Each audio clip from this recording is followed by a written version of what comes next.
I'm not gonna shake my hands with someone who killed my brother, killed my cousins, destroyed my house, stole my water, made my life miserable. So when she says I'm an Israeli, I do not accept you. I have the right to hate Israel because I've lost 3 cousins during the last war. My house got hit. My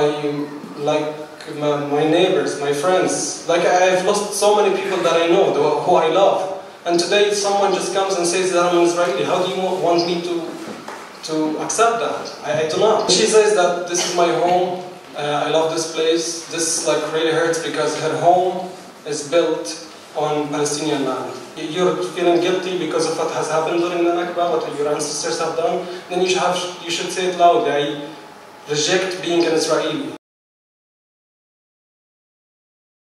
I actually don't believe that humans have any ownership over land.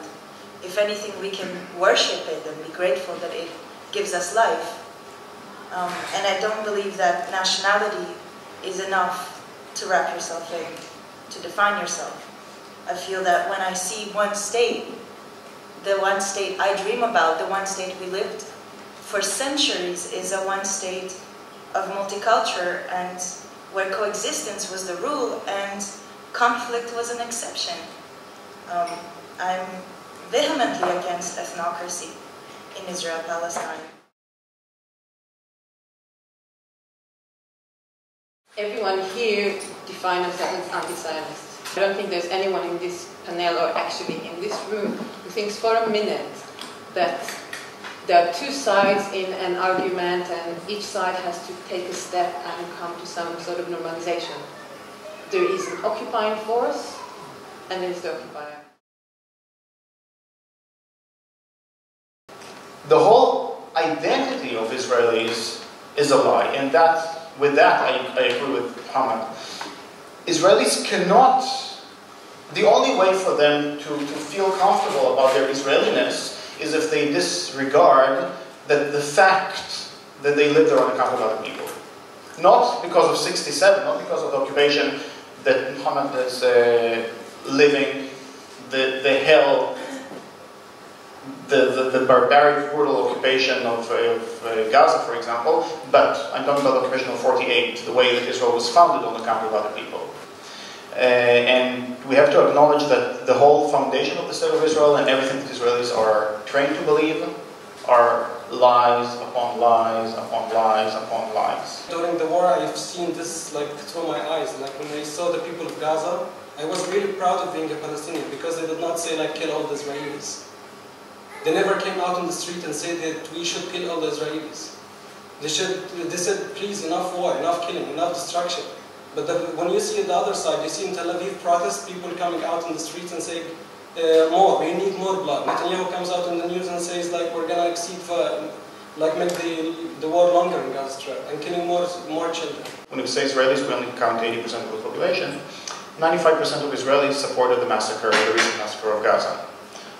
Only 3 or 4% actually even thought that Israel was using excessive force. So not only that they supported what was happening, they didn't even think that bombing 17 hospitals, demolishing 8 of them, bombing everything else in sight, flattening, razing to the ground entire neighborhoods, that was excessive force.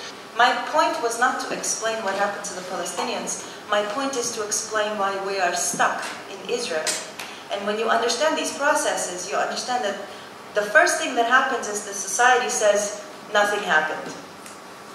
In Israel, we can no longer say that. So then they say, okay, maybe something happened, but I didn't know anything about it. And of course, after the new historians, you cannot say that anymore. The next phase is something along the lines of, okay, something happened, and it is, maybe I knew something, but it's not as bad as it sounds. Okay, it is as bad as it sounds, but it's not me. And that's the stage we are in today.